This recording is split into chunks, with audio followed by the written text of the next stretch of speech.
Hello, I'm Natalia Aíza with Kairos Wellness Collective. I am thrilled to have Chrissie Hodges here today. You might know her from her YouTube channel, Chrissie Hodges, at Chrissie Hodges, from her Instagram at Pure O Chrissy, correct?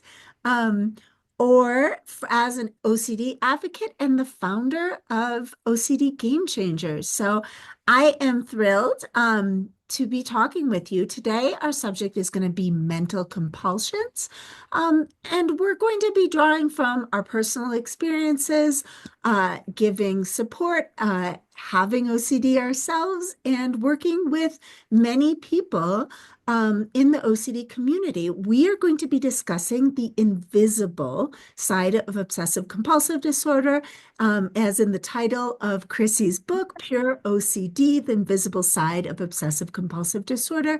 We are talking about mental compulsions and why it is incredibly important that we recognize and treat those compulsions. So welcome, Chrissy. Thank you so much for having me on and fellow Coloradans. It's so nice to talk to people in my state. Yes, yes, there's not a lot of us here, so it's always nice to make connections. So I am most interested in speaking to OCD experiencers directly because one of the biggest on my Instagram, for example, and in my practice, one of the biggest pushbacks that I get from my clients about mental compulsions is that they help.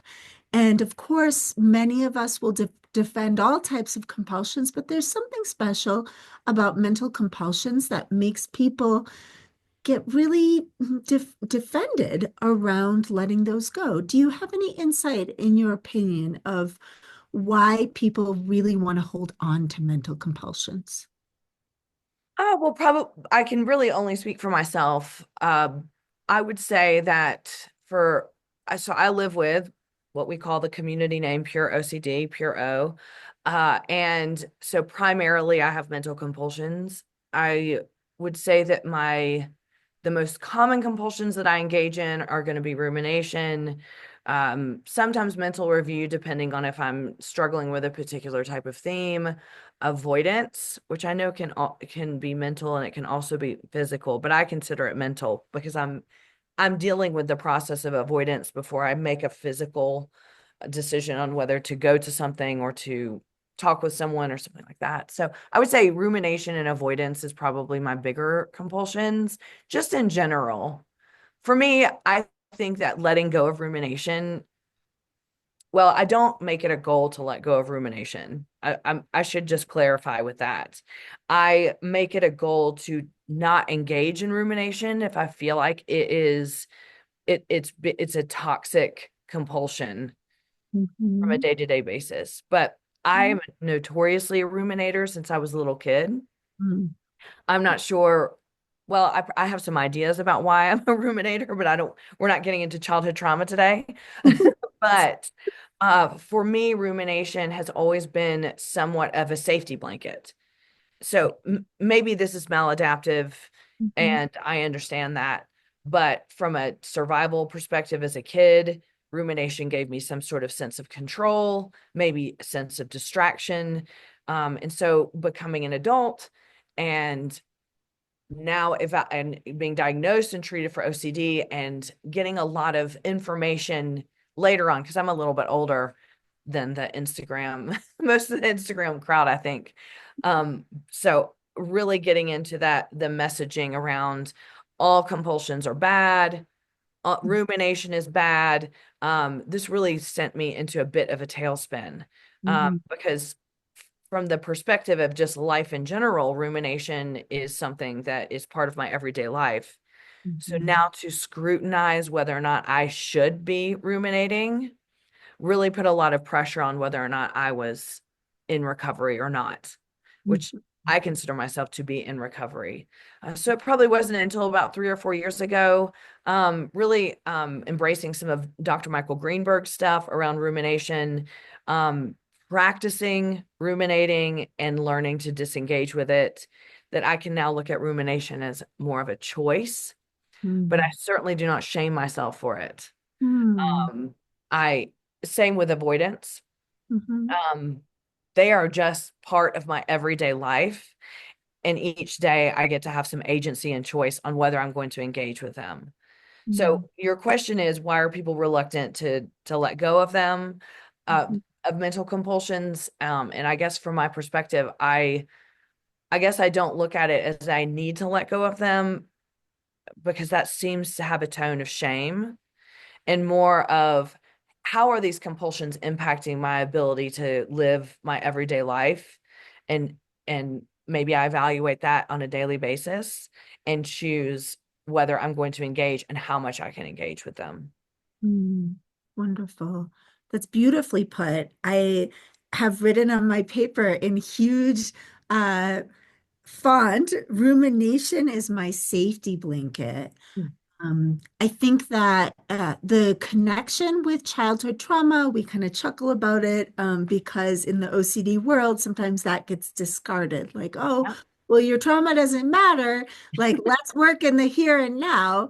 But all of us who are lived experiencers, we know that, well, yes, but like, yes, our OCD is in the here and now, but the patterning started in a moment when we were in in danger, and we continue to carry that safety compulsion into adulthood in moments when we are actually safe, because that was what our programming ended up being. So the idea of saying like, no, your safety blanket is bad can really be off-putting Yes. to Yes. those of us with lived experience.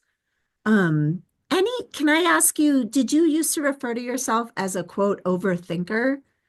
Is that a term you embraced?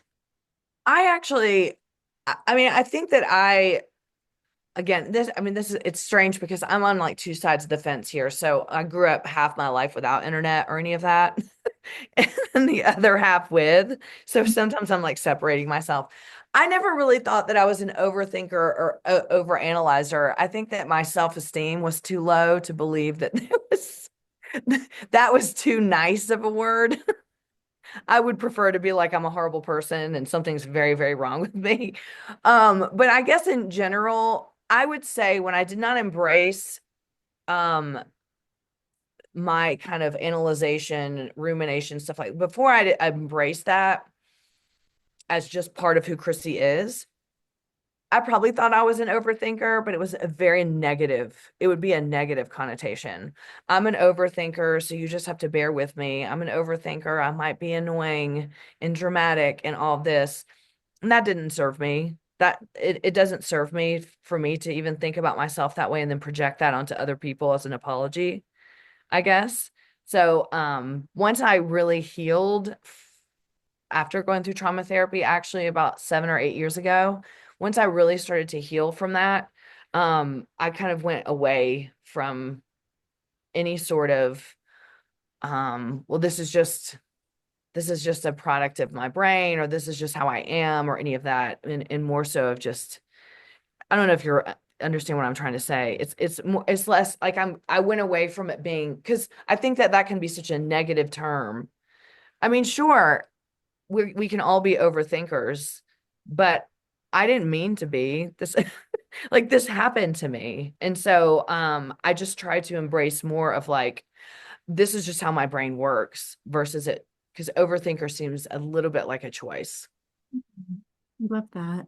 So it sounds like for you, there's a lot of languaging that is like neurodiversity. So saying like this is the way that my brain processes, and like I can pivot away if it's maladaptive, but I'm not going to shame my brain for showing up this way. Yes, I really, especially I would say again, since trauma therapy and really understanding um more of the inner workings of why, maybe why OCD developed and when it did, whether it was predisposed, we don't want to get into all of that without quoting research, but um the why, the when, the what, the themes and things like that. Definitely when I started putting kind of those puzzle pieces together, I really wanted to work on self-compassion and self-love. I just, for the first 40 years of my life, had zero of that. And I did get to a point where I just thought, it's not helpful for me or healthy to just continue to berate myself all the time for something I didn't cause. And when I learned a lot about childhood trauma, emotional neglect, things like that, it really did help me to see a lot of what I experience isn't my fault. And so I can change how I speak to myself. I can change how I show up with self-compassion and self-love. And the rumination piece, I will say, kind of making that transfer from, "Ooh, I'm a ruminator, I'm so sorry," to, "Hey, my name is Chrissie, I'm a ruminator." I mean, kind of like having some empowerment in that, and then being able to work on whether I'm choosing or not choosing to do it. By the way, I'm not saying that I can choose or not choose to do it all the time. Sometimes rumination happens and I know I'm overrun with it, but even in that is a choice. Hey, I know today's going to be a really tough day. I'm probably going to ruminate more than normal. So I'm just going to allow my brain to do that and give myself some compassion. So in focusing on managing and having more agency over rumination, I was able to develop more self-compassion. I absolutely love to hear that. Self-compassion is not spoken enough in about in ERP treatment, where we're very focused on the behavioralism side of things, but it is incredibly important also as a motivator to continue treatment. Absolutely. Shame-flooded, then you're not going to want to do the exposures. So Mhm. thank you so much for sharing that. I'll personally share that I'm actually the rare OCD underthinker, which is, which I know it's a thing. I tend to act very impulsively, in part because my brain, due to my additional neurodiversity of ADHD, doesn't tend to have the patience to do these rumination cycles. So, I was surprised when I first started working in OCD. As an OCD experiencer, I had not been in this position that many of my clients are in, of hours and hours of stuckness with a thinking pattern, because frankly, my brain doesn't possess the focus for that. But my mental compulsions, I want to share and discuss as well, the smaller, maybe shorter acting versions of mental compulsions that really stuck with me were neutralization Mm. and and certain mantras, which were a nice thing, a nice coping mechanism that I learned that ended up being an incredibly maladaptive coping mechanism. So if you could address a little bit of like the neutralization or the self-statements and how you see those show up with OCD. Oh, yes. Well, the mantras in particular, let me turn this heater off, or the quoting. This is what I have a lot of thoughts around this, Yeah. actually. Yeah. A lot of times I think that we water OCD treatment down into taglines, which I just do not appreciate taglines at all. I mean, I appreciate that people like to use them because they want to help people, but we can't get better with OCD with taglines. And taglines also don't apply to every person with OCD. And when we have OCD, we're also looking for reasons we don't have OCD. And so when we see a tagline that applies to 99% of people and it doesn't apply to us, now we're fueling that secondary fear that I'm the one person that doesn't have OCD. So I am, however, I also know that we're desperately scrambling for things to find relief. And if a tagline helps, and then, it may help and then it may become compulsive, which is also a reason why we have to be very, very careful with them. Um, it also can fuel magical thinking for OCD, which is, I mean, and I have quotes up on the mirror, but I only keep them up there for like a month before I start to really believe that if this happens, then this, and why isn't this happening? I must not be reading the quote correctly in my mind every day. So I completely understand that mantras and things like that are good until they're not. And so it's just important to have awareness around that. Um, when I'm doing peer support with people, that's the one thing that people don't realize is compulsive, is well, every single day when OCD shows up, I just say this back to it. And I'm like, whoa, well, you do realize that might be a compulsion. And they're like, no, it was the one thing I could count on. And I'm like, well, we think we can count on all compulsions until we can't. Neutralization was probably one of the bigger ones when I was really sick with OCD. And so I had sexual orientation OCD for about, well, I had emetophobia was my first, so the fear of vomiting, and then I started dabbling in taboo intrusive thoughts, so harm, devil, like devil worshiping stuff, am I worshiping the devil, selling my soul, things like that, and then sexual, so bestiality stuff, and then incest stuff, and then it hit on sexual orientation OCD. So the way that I looked at neutralization for me, and I would get stuck in loops for hours and hours and hours. There were days I was stuck in the, what's my sexuality for 24/7 in my dreams all day, every day. So the neutralization piece for me would be to have, when I would have a negative feeling or like the groinal syndrome, I would try to neutralize that with previous memories. Okay, so if this feels like this now, let me think back on this memory. How does this feel? And now we're looking at comparing and hyper analyzing everything that's happening with my body. So I was very, very familiar with neutralizing just about anything. And, the problem with that is that you run out of things that can neutralize, and then you become so desperate for that, and you can't find the ability to neutralize the bad, so then the bad just takes over. And it is hard because I think from a logical perspective and a societal perspective, it's, hey, you're having a bad day, just think happy thoughts. This is your modern day neutralization. You're thinking negative things, well, just be happy, which just is, again, we're talking about a tagline. And so it just doesn't take into account the complexities of a in real society, the importance of negative emotions, or the importance of being able to adapt to bad and good, but in the OCD world, we're so black and white that kind of stuff really does take a toll on us. If things are bad today, they're going to be bad forever. I'm never going to get out of this is going to be doom, things like that. So I know I've gone off on a tangent, but I tend to do that. No, I mean, I think it's so much, and I appreciate so much your vulnerability. I believe that those of us who are helping others with OCD should not be in a position of power over. We should be in a position of, equality. Like I've been in the seat that you're in. I'm over here right now, but I'm still with you. So I really do believe that sharing our stories is a huge part of our work, even if we are therapists, if we're peer support, however we're showing up in the community. I appreciate your personal share. I especially around bestiality and these very taboo topics. When I had POCD about a decade ago, I would have given anything to Mhm. know that there were other people that had these intrusive thoughts and the groin-over response. It would have completely changed my sense of self-worth and my deep fears that I was this isolated, horrible person. So it's thanks to people like you speaking publicly about these things that it is like, honestly, not that hard anymore to hear other people's stories, Mm.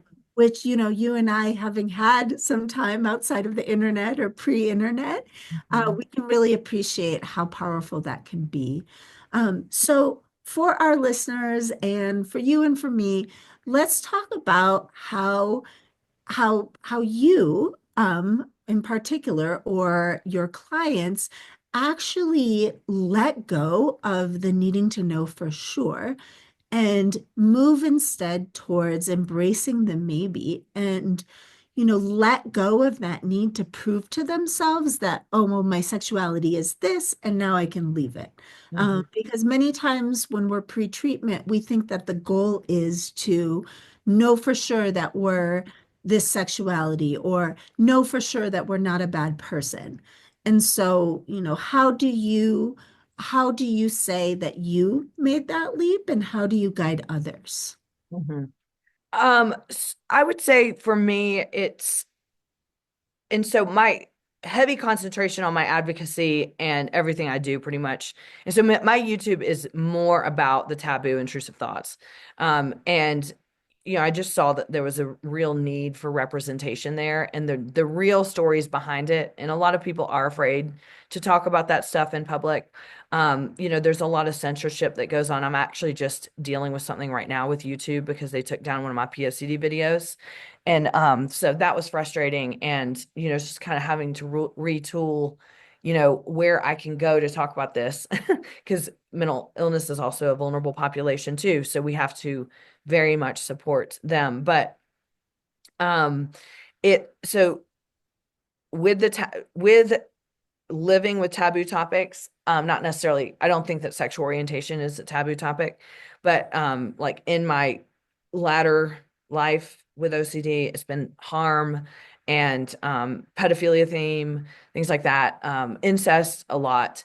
And so, mainly some of the bigger ones that are pretty scary to talk openly about. So what I found is that more I talk about them on my channel, the more people find me, and then I feel less alone. And so that's why I like the concentration of talking about that, and then being able to see people that are so severely isolated, be able to see, oh my God, there's one other person in the world that's saying this out loud.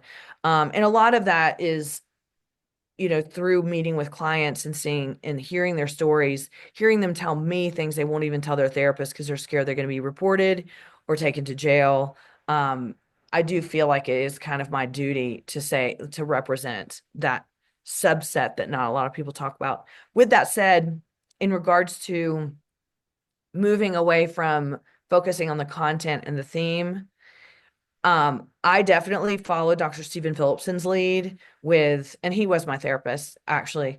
But he talks a lot about well, he doesn't say this for sure, but this is kind of what I've gotten from him is instead of like focusing on the need for to focus on uncertainty, focus on the need of it being irrelevant. And so I don't have any research to back this up, but this is something that I feel like helps my clients in a support capacity the same way it helped me. There is a big difference between taboo intrusive thoughts and normal everyday intrusive thoughts. And a lot of people don't like to hear me say that because they want to think the themes don't matter, the content doesn't matter, but the content does matter in the way that if shame is getting in the way, you cannot do treatment. And there is research to back that up in the last few years that shame is a barrier to treatment. And in particular, when it comes to taboo intrusive thoughts. And so one of the things that have helped me, and one of the things I usually, when someone is really stuck or they're really resistant to even look at going to treatment, one of the things I talk to them about is, what if the focus was more on making the content irrelevant instead of the need to know, or focusing on the content so much?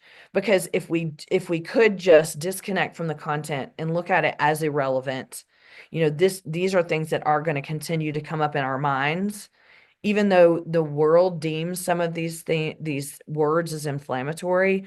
We may have that reaction to them at first, but the more we practice over and over and over, allowing those to be in our brain without doing compulsions to the reaction, the more we can take a pause when they come up and then remember that we have strategies that can help. And so this is where I think taboo is so different. And it doesn't have to be different.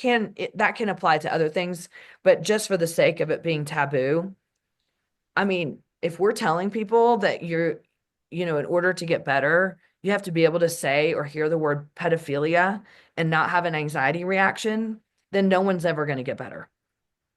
I mean, everybody in the world has a reaction to the word pedophilia. Everybody. We're programmed to have it. So we need, like, working within the confines of understanding societal norms around taboo intrusive thoughts so we can kind of predict the outcome of how people are going to react when they're triggered with these things can help someone on the trajectory of their recovery. Versus it being, hey, the goal here is, to be able to think that you might be a pedophile. No, people are not going to get, like, a lot of people aren't going to get better because they're not even going to risk going to therapy if they're told that that's what they have to do to get better. Mm. So I think like embracing the actual reality of how we react to these taboo words, bestiality, incest, necrophilia, cannibalism, things like that. How do we react to them? Then let's look at what treatment's going to look like. If we're reacting, think about what these people think that actually have these thoughts 24/7. It's an incredibly important perspective and one that we're increasingly hearing from the OCD community. Um, and on that note, can you share a little bit with my listeners about OCD Gamechangers and what made you found that non-for-profit? Yeah. Yeah. So OCD Gamechangers, what we do now is we go all over the world to do smaller, more intimate events with OCD, individuals with OCDs, families, therapists, but all of our speakers are lived experience. And whether they're therapists or not, they have lived experience and they share that lived experience. And this is just the in-person way for for us to feel like we're connecting a community, because we believe that community connection is everything. I mean, it's not everything, but it's imperative for healing. People need to know they're not alone, kind of like you were talking about.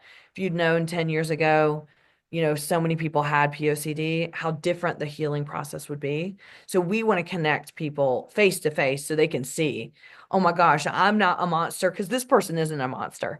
I originally started it in 2018 because back then there was just not a lot of support for people doing advocacy, and it was a really lonely space. There were a lot of us doing a lot of work on the side of our normal jobs, and weren't getting a lot of support from main community organizations and things like that. And so I thought I'll just bring a bunch of advocates together, spend the weekend together here in Denver. We were up in above Morrison, Evergreen. We were in Evergreen. I rented an Airbnb. We did a small event in Denver, and that's when the concept of supporting other advocates, promoting other advocates' work was born. And then from there, COVID kind of like destroyed that. It didn't destroy it, but we were on the trajectory to do bigger events and bring advocates together, and then COVID happened. And so the board and I regrouped, and we were like, well, we still want to do these community events, but we want it to be more about the community. So going to different areas in the world. So last year we went to Spain, Wales, London, a few other places. And then this year we're going to be going to Germany, and Scotland. And then we do a few things in the States too. But being able to go to these communities and saying, hey, what does your community need? Let's find speakers in your community, and let's try to build community where we're at. Because I think sometimes people feel very lost just being community on the internet. Yeah. I think on the ground is beautiful. And I've seen sort of photos of these events. They look amazing. I hope to attend one at some point. Yeah. Um, I think that, sharing stories in this intimate way is just it's such a meaningful thing Mhm. for an experiencer. So much more meaningful than all the books and all the OCD. Is to look in someone's eye who in your heart is a wonderful human being, and see them reveal that vulnerable self, Mhm. that that's really the fear of that vulnerable self. That is what keeps us compulsing. Mhm. And Yes. once we do agree with ourselves that I'm going to be open about my vulnerable self, it just shifts so many things. So I'm so happy to see people modeling that. I was late to the game in the OCD world because I was a neurodiversity specialist. Mhm. Um, and I just got tired of sending my clients to OCD therapists who weren't neurodiversity celebratory. Mhm. And also, quite frankly, I didn't have anywhere to send my clients. So I, am just started Kairos in 2020. 21. So I think we're also kind of growing and building, and I'm just really happy to connect with you and other people that are making such an incredible difference already, long before I was part of this community. So thank you so much for your work, Chrissy. Oh, you're welcome. And welcome. I mean, it's 4 years later, but I mean, one of the reasons why I wanted to create a support network for advocates is that we need more people in this space. We need more therapists, we need more advocates, we need more voices. So there's always room. And I always tell people that is, if you want to start today, start today. It's, your story. I still hold true to that when I first started advocacy back in like 2012, my first goal was if I can help one person, that's all that matters. And, through the years, the countless people that have come together because of Game Changers or gotten peer support or groups or whatever, I still wake up every day and say, if I can just help one person today, that's all that matters. Because I felt so lonely during my journey with OCD. I didn't tell anybody for 12 years until I attempted suicide. So it was just, I don't want anyone to feel that way. And I know that they're out there feeling that way. And so it's kind of like, what can we do, to help these people know, go to bed one night and be like, oh my God, there's a whole community of people out there with POCD or sexual orientation OCD or relationship OCD or whatever, that people really do or have been spending hours and days and months and years thinking they were the only one. I appreciate you so much, Chrissy. I find you to be such a powerful speaker, and I'm really grateful to have had you on my webinar today. I hope that this is the first of many conversations, and thank you so much. Well, thank you for having me, and I hope to meet you in person one day here in Colorado. Absolutely. Take care, Chrissy. Thank you. Welcome.